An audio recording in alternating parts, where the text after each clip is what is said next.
오늘은 1절부터 10절까지 말씀을 살펴볼 터인데요. 1절부터 10절까지도 세 부분으로 나눠집니다. 그래서 오늘 말씀 노트도 세 부분으로 나눠져 있는데요. 첫 번째 부분은 허물과 죄로 죽었던 우리들의 상태를 묘사하고 있고요. 두 번째 부분은 하나님의 은혜로 인해서 우리의 삶이 완전히 새로워졌음을 이야기합니다. 그리고 마지막 부분에서는 하나님이 그렇게 우리의 삶을 새롭게 바꾸신 이유가 무엇인지 그 이유를 설명합니다. 자, 그럼 본격적으로 본문 1절의 말씀 보겠습니다. 같이 읽어보죠. 1절 시작. 그는 허물과 죄로 죽었던 너희를 살리셨도다. 아멘. 허물은 잘못된 발걸음으로 올바른 길에서 벗어난 상태를 말합니다. 예를 들면 인도로 가야 되는데 차도로 뛰어드는 거, 이렇게 잘못된 것을 허물이라고 성경에 이야기합니다. 죄는 관역을 제대로 맞추지 못한 걸 말합니다. 양궁 선수가 그 표적지에 정확하게 화살을 날려야 되는데 전혀 엉뚱한 곳에 화살을 날리는 것, 빗나가는 것, 이것을 죄라고, 그런 상태를 죄라고 이야기합니다.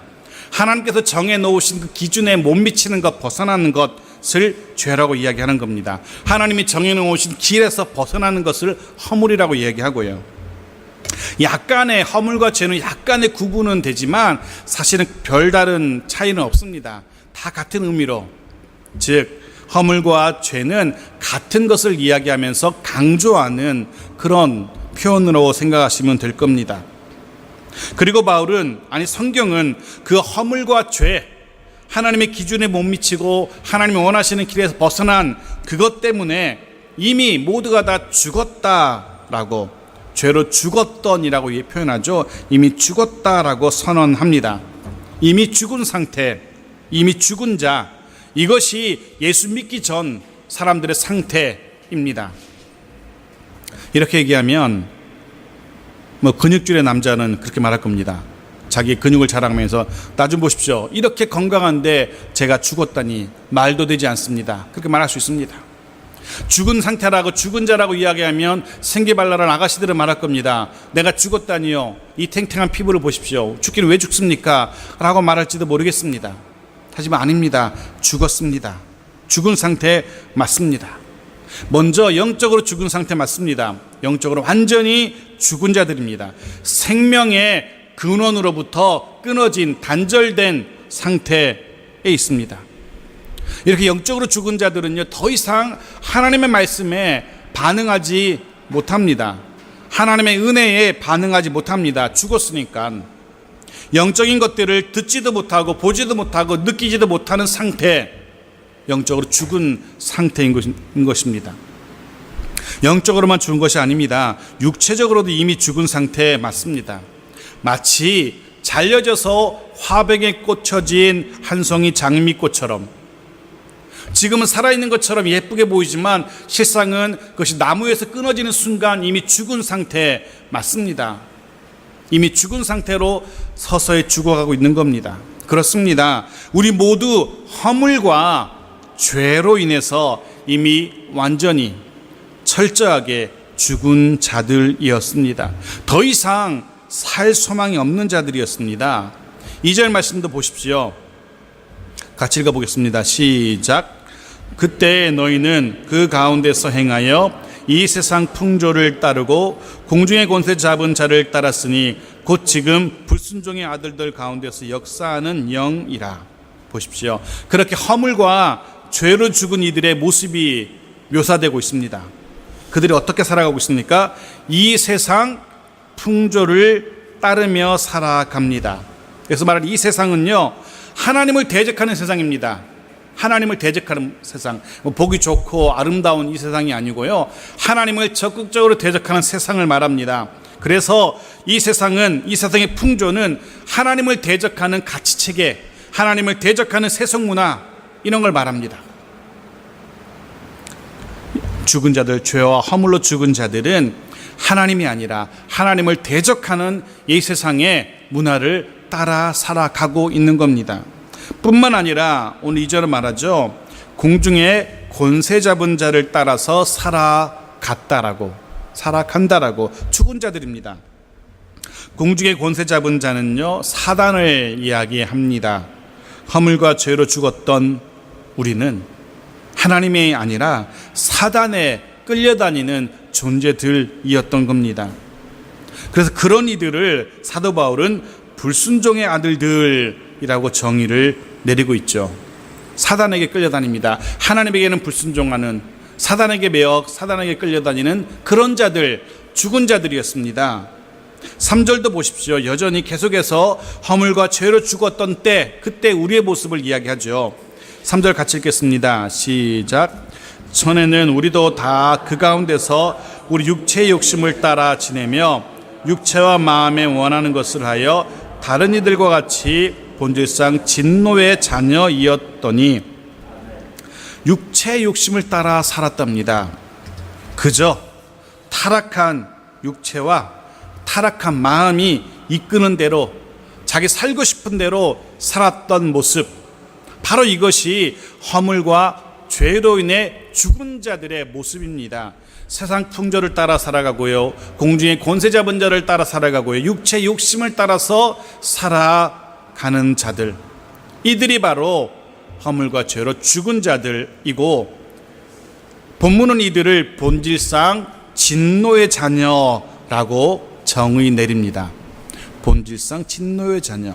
조금 전에 나왔던 불순종의 아들들, 진노의 자녀, 이런 표현은 히브리 문화의, 유대 문화의 그런 표현인데요. 예를 들면 누구누구의 아들 혹은 무엇의 아들이라는 표현은요, 그것으로부터 지배를 받고 있는 사람을 의미합니다.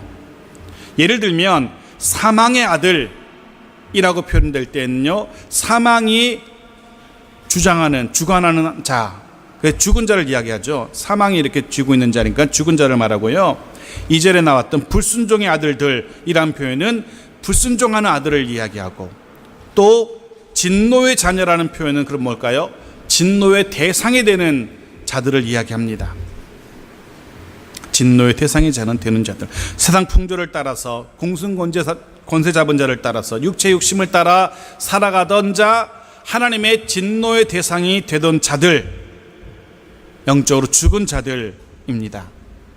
여러분 한번 생각해 보십시오. 여러분은 누구를, 무엇을 따라 살아오셨는지, 살아가고 계신지, 혹 여전히 허물과 죄로 죽었던 때, 그때 우리를 주관한 이 세상 풍조와 공중 권세 잡은 사단을 따라서, 혹은 육체의 욕심을 따라서 여전히 살아가고 계시진 않는지요.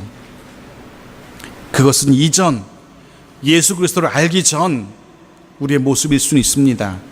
하나님의 진노의 대상이었던, 진노의 자녀였던 때의 모습일 수 있습니다.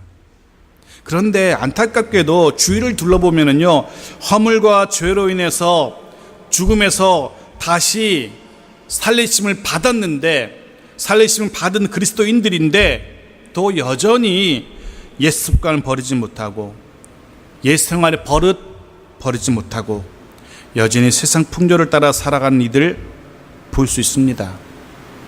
여전히 공중 권세 잡은 자, 사단에 붙들려서 살아가는 자들 볼 수 있습니다.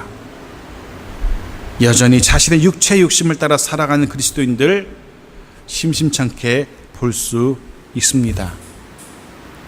기억하십시오. 더 이상 하나님을 대적하는 이 세상의 가치체계나 세속문화, 그것에 아무 생각 없이 따라가면서 살아서는 안 됩니다. 로마서 12장 2절 말씀 보십시오. 같이 읽겠습니다. 시작. 너희는 이 세대를 본받지 말고 오직 마음을 새롭게 함으로 변화를 받아 하나님의 선하시고 기뻐하시고 온전하신 뜻이 무엇인지 분별하도록 하라. 아멘. 성경은 우리에게 분명히 이야기합니다. 결단하라고 이야기합니다. 이 세대를 본받지 말라라고 우리 결단하랍니다. 우리는 결단해야 됩니다. 내가 결코 이 세상을 본받지 않겠노라. 계속해서 결단해야 됩니다. 오직 하나님의 뜻을 따라 살겠노라. 결단해야만 쉽게 그렇게 이 세상 문화에 끌려가지 않게 될 겁니다. 또한 더 이상 공중 권세 잡은 자 사단에게 우리를 순순히 내어줘서는 안 됩니다. 공중 권세 잡은 자가 우리를 이렇게 저렇게 끌고 다니도록 우리를 내버려둬서는 안 됩니다. 야고보서 4장 7절 말씀 보십시오. 같이 읽죠. 시작. 그런즉 너희는 하나님께 복종할지어다. 마귀를 대적하라. 그리하면 너희를 피하리라. 아멘.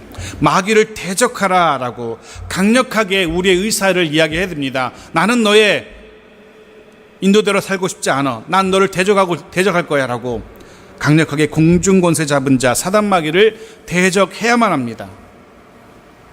그럴 때 우리에게서 물러갈 겁니다. 그럴 때 더 이상 우리를 쥐고 흔들지 못합니다. 또한 더 이상 우리의 육체의 욕심을 따라 살아서도 안 됩니다. 갈라디아 5장 19절부터 한번 읽어볼게요. 좀 길지만 같이 읽어보겠습니다. 시작. 육체의 일은 분명하니 곧 음행과 더러운 것과 호색과 우상 숭배와 주술과 원수 맺는 것과 분쟁과 시기와 분냄과 당 짓는 것과 분열함과 이단과 투기와 술 취함과 방탕함과 또 그와 같은 것들이라. 전에 너에게 경계한 것 같이 경계하노니 이런 일을 하는 자들은 하나님의 나라를 유업으로 받지 못할 것이요. 보십시오.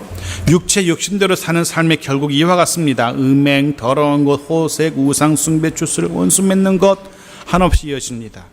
이런 삶을 나도 모르는 사이에 내 욕심 따라 살다 보면 나도 모르는 사이에 이런 삶을 살게 됩니다. 그래서 우리는 결코 내 욕심대로, 내 육체 욕심대로 살아서는 안 되는 겁니다.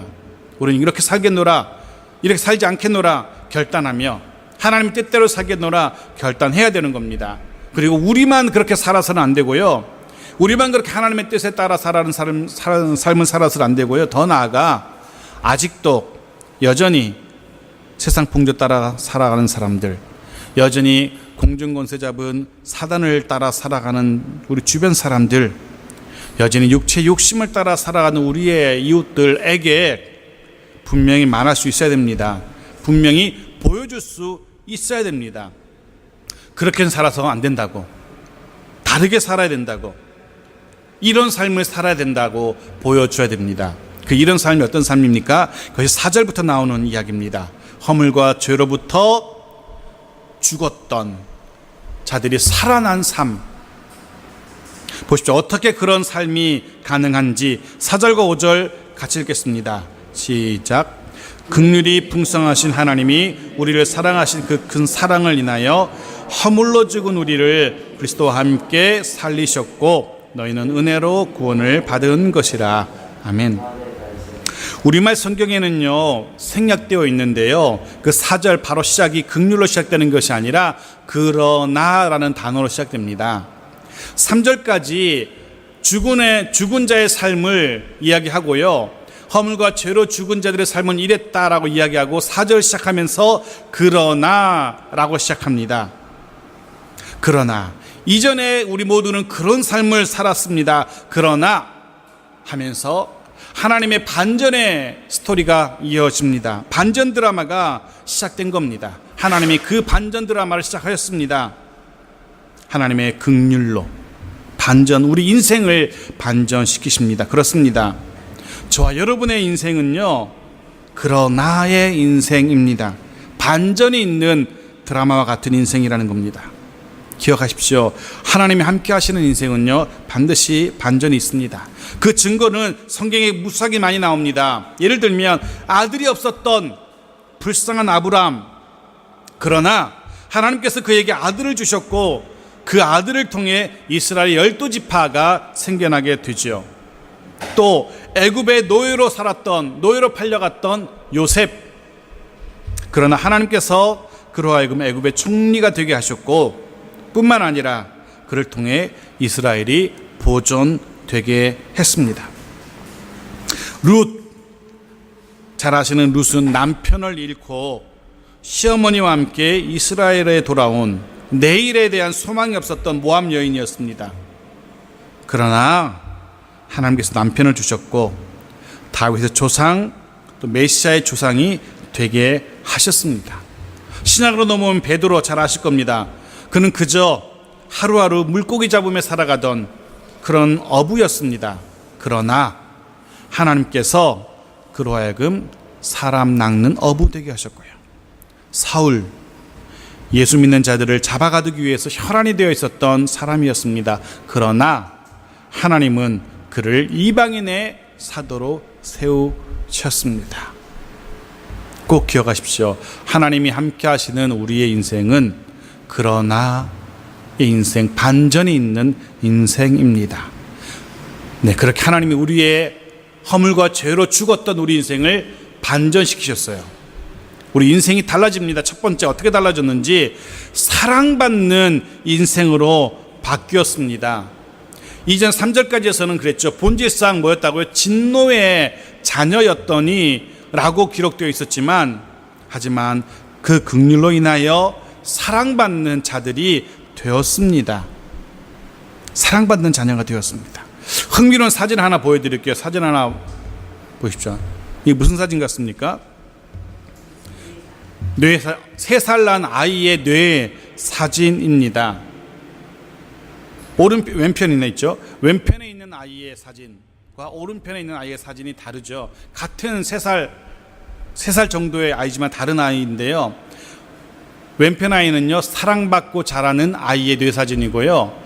오른편 아이의 사진은 사랑받지 못하는 아이, 부모로부터 방치되고 학대당하고 있던 아이의 뇌 사진입니다.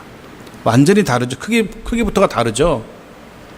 사랑받고 자라는 아이, 정상적인 아이의 뇌는요, 저렇게 활짝 그 안에 있는 골밀도라 이런 것도 활짝 펴가지고 예쁘게 보이는데요, 촘촘하고.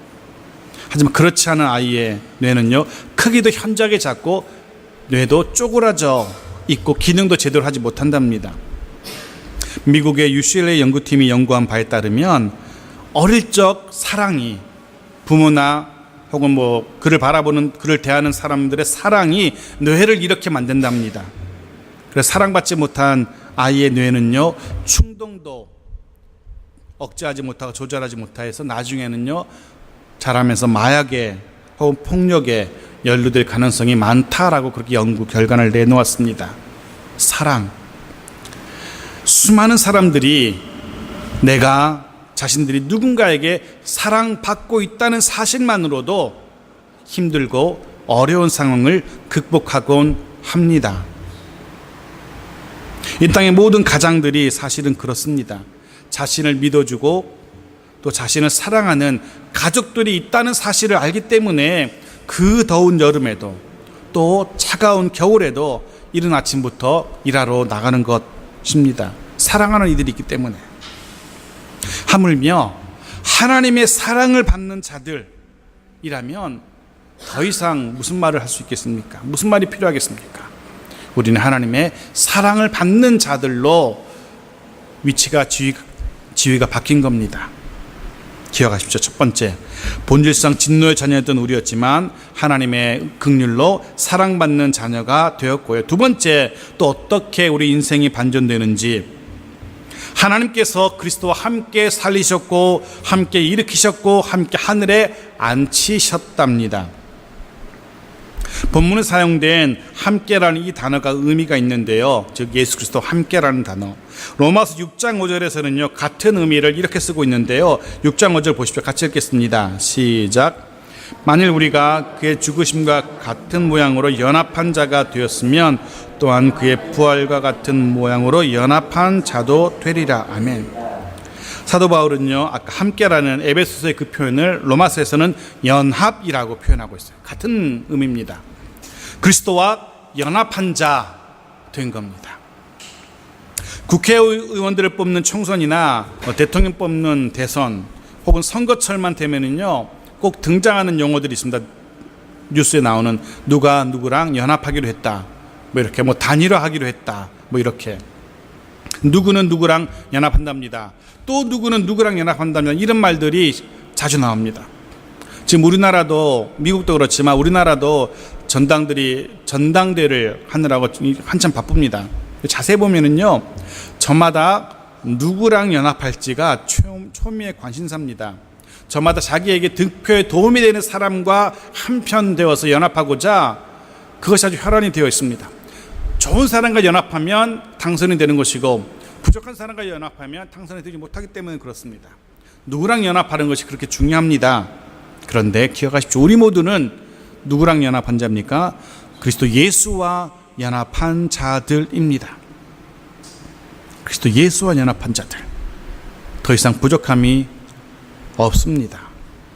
바라기는 매일매일의 삶 속에서 예수 그리스도와 연합한 자답게 살 수 있기를 바랍니다. 예수님이랑 연합했으니까, 예수님이 같은 편이니까 당당하게 담대하게 살 수 있어야 됩니다. 이전처럼, 그때 삶처럼 세상 풍조를 쫓아다니고 공중권세 잡은 사회에 매여 살고 내 육체 욕심 막 따라다니고 그런 불쌍한, 그런 비참한 삶 더 이상 살아서는 안 되는 겁니다. 내가 예수님과 한 편이니까.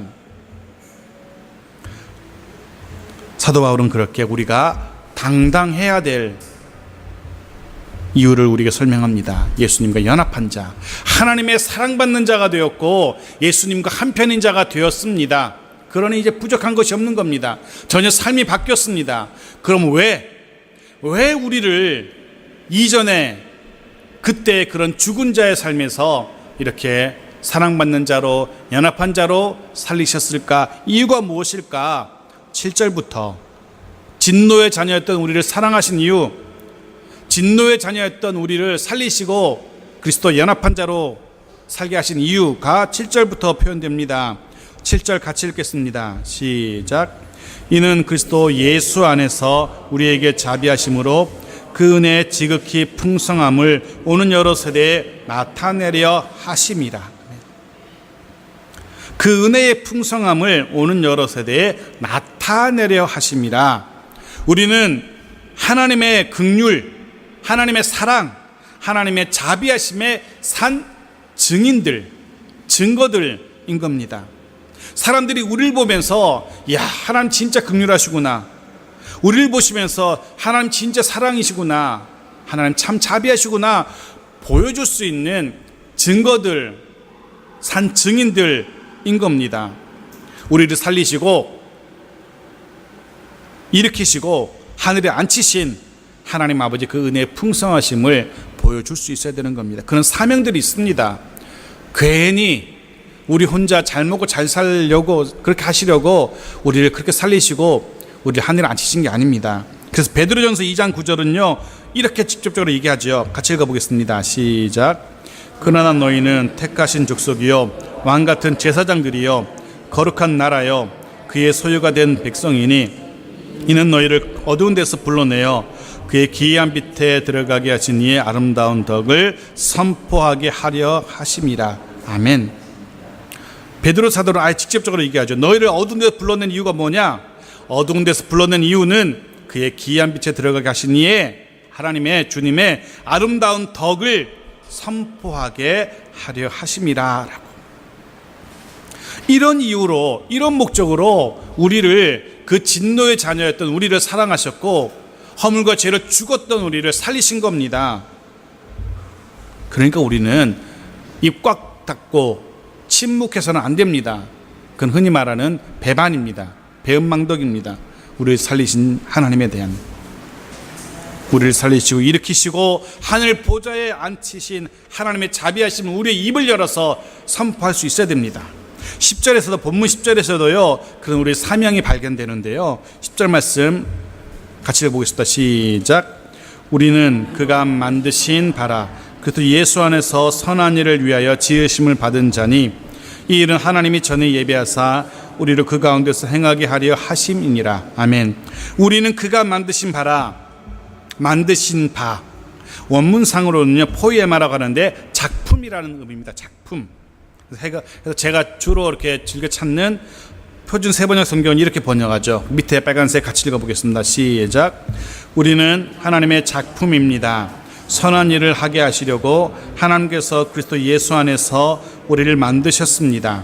하나님께서 이렇게 준비하신 것은 우리가 선한 일을 하면서 살아가게 하시려는 겁니다.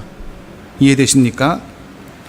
그렇습니다. 저와 여러분 모두는 최고의 마에스트로 하나님이 만드신 작품, 그것도 지구상에 유일무이한 최고의 걸작품들입니다. 그렇게 만드셨습니다.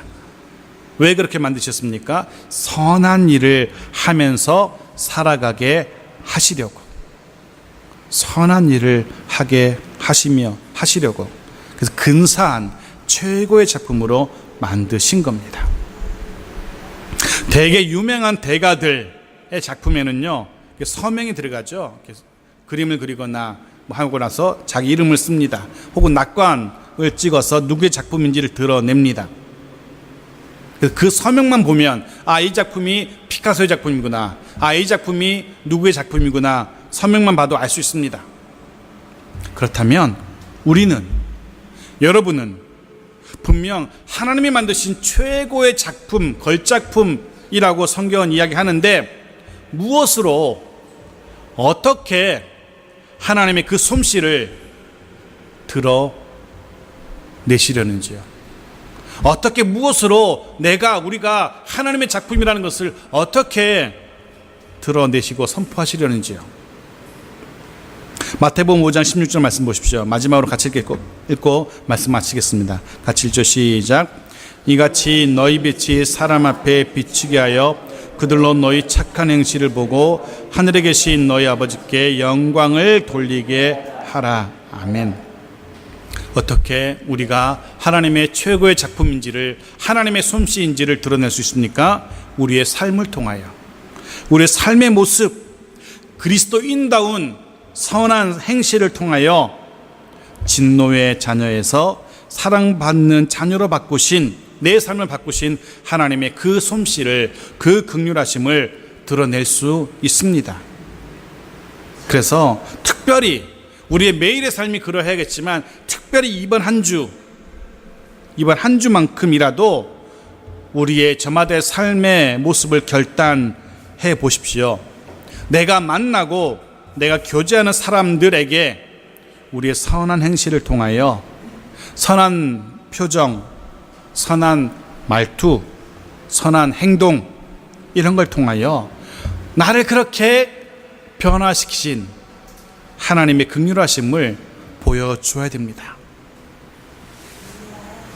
그것이 하나님께서 허물과 죄로 인해 죽었던 우리를 살리신 이유이기 때문에 그렇습니다.